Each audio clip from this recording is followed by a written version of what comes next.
Good morning. 11th standard की chapter number 2 की मैंने ये शीट तुम्हें भेजी है, तो इसका मैं तुम्हें एक वीडियो सॉल्यूशन भेज रहा हूँ। पूरा कंसंट्रेट एक एक क्वेश्चन करके अच्छे से सॉल्व करना। First question, a particle has no dimension because a particle performs.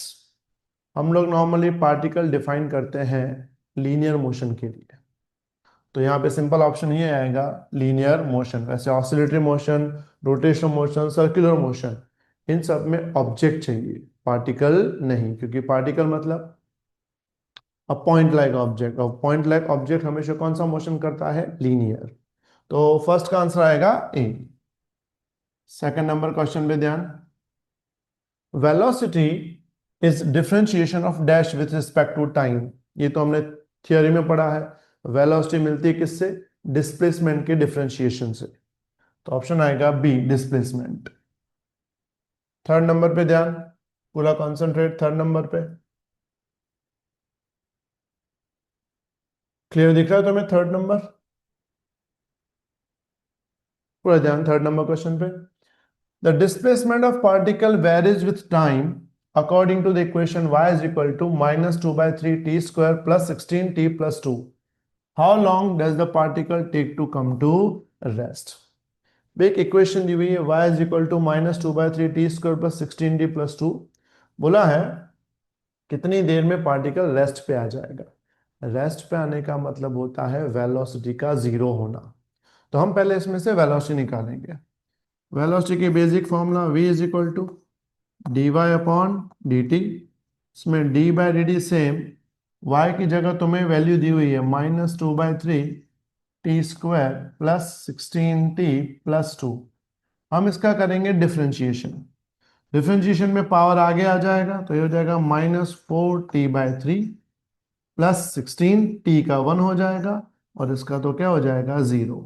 तो ये हो जाएगा -4/3t प्लस 16। ये वेलोसिटी मिल गई। अब वेलोसिटी की हमको फॉर्मूला मिल गई है, हमें बोला गया है कि कौन से टाइम पे वेलोसिटी जीरो होगी। तो वेलोसिटी को हम लोग जीरो कर देंगे, मतलब यहाँ पे ये जो टर्म है इसको जीरो कर देंगे। Zero is equal to -4/3t plus 16, ये इस तरफ। तो 4/3t इज इक्वल टू क्या मिलेगा? 16। t मिलेगा 16 इंटू 3 डिवाइड बाय 4। 16/4, 4 जा 12 सेकेंड। इसका मतलब ये 12 सेकेंड में पार्टिकल जीरो पे आ जाएगा। ऑप्शन कौन सा आएगा तुम्हारा? बी आएगा। Clear everyone? बढ़ते हैं आगे। उसके बाद क्वेश्चन नंबर 4 पे ध्यान, पूरा कॉन्सेंट्रेट 4 नंबर क्वेश्चन पे। A particle is performing uniform circular motion with constant speed u.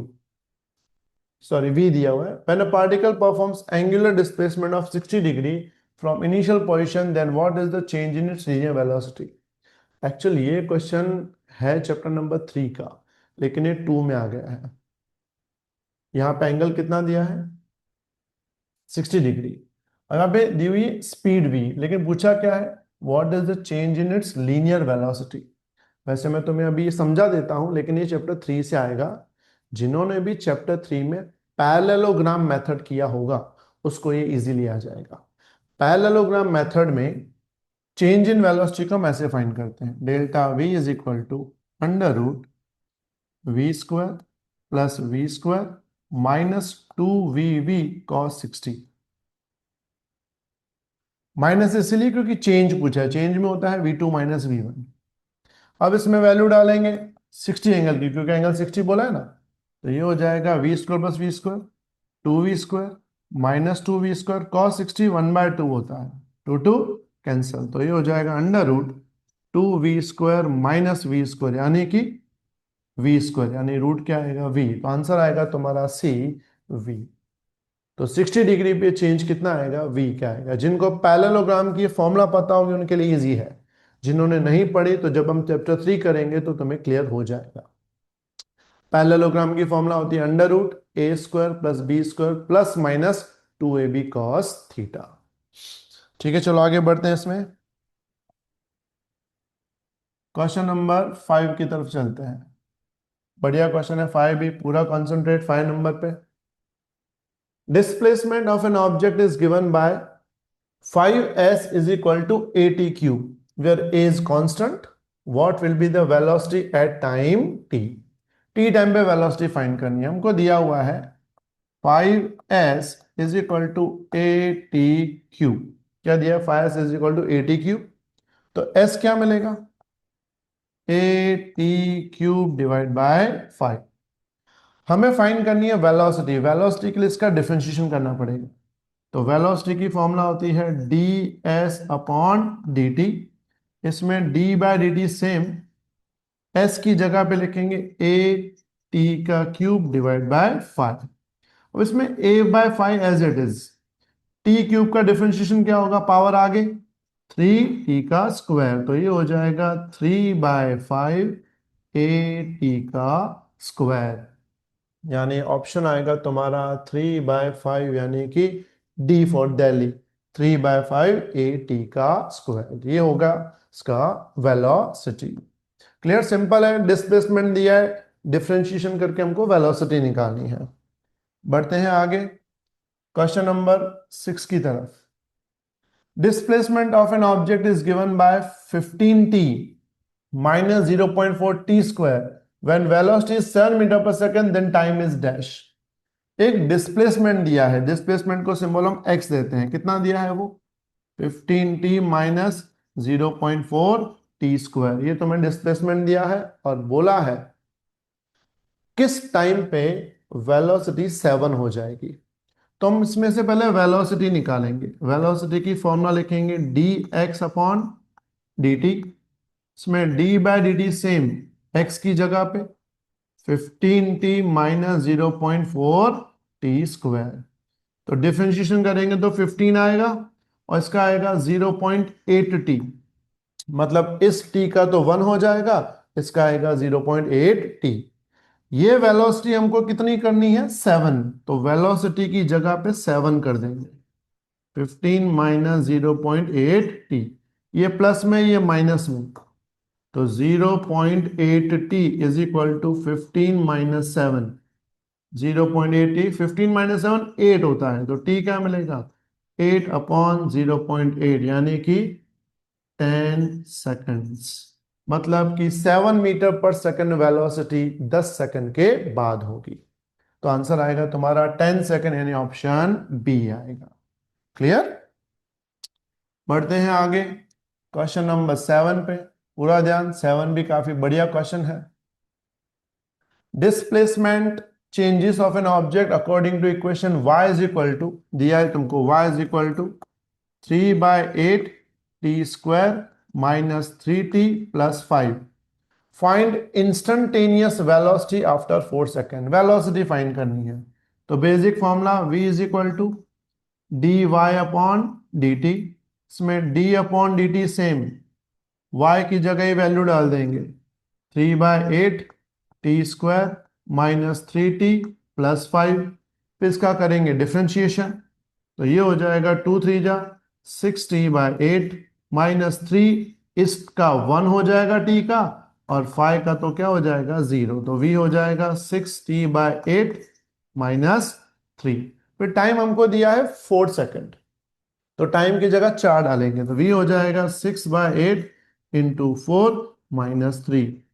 तो 4 1 जा 4 2 जा, तो नीचे आ जाएगा 6/2 माइनस 3।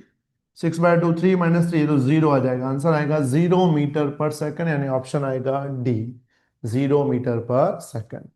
है बहुत सिंपल कि तुम्हें डिस्प्लेसमेंट दिया है और वेलोसिटी फाइंड करनी है, तो सीधा सीधा डिफरेंशिएशन करेंगे। बढ़ते हैं आगे क्वेश्चन नंबर 8 पे। Acceleration of particle means dash. तो एक्सेलरेशन की क्या फॉर्मूला होती है? D v upon dt। dv upon dt मतलब change in velocity per unit time. Change in velocity per unit time, तो उसको लिखेंगे rate of change of velocity. मतलब टाइम के साथ जो वैल्यू चेंज होती है उसको बोलते हैं हम लोग rate of change of velocity. मतलब इसमें जो आंसर आएगा वो आएगा बी, क्योंकि पहले सिर्फ क्या बोला? Change in velocity. Change in velocity acceleration नहीं होता, चेंज इन वेलोसिटी पर टाइम एक्सेलरेशन होता है। तो पर टाइम को हम दूसरे लैंग्वेज में कैसे बोलते हैं? Rate of change of velocity. Actually यहां ऑप्शन में भी थोड़ी गड़बड़ है, यहां लिखना क्या था? Time rate, time rate of change of velocity. क्या लिखना था? Time rate of change of velocity. समझ आई बात? Clear everyone? चलो बढ़ते हैं आगे क्वेश्चन नंबर 9 की तरफ। पूरा कॉन्सेंट्रेट, बढ़िया क्वेश्चन है। Acceleration is one time differentiation of dash, ये ऊपर वाला ही क्वेश्चन है, तो आंसर आएगा वेलोसिटी। जो एक्सेलरेशन है,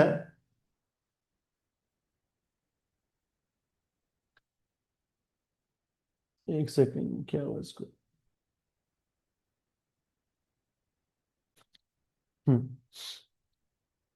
9 नंबर क्वेश्चन में ध्यान।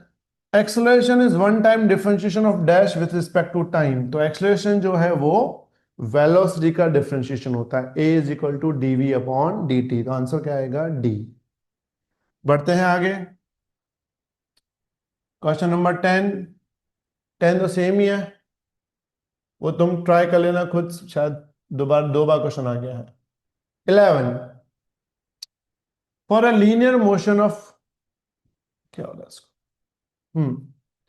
For a linear motion of particle acceleration versus time graph given average acceleration for initial 20 second will be. तुम्हें एक ग्राफ दिया हुआ है,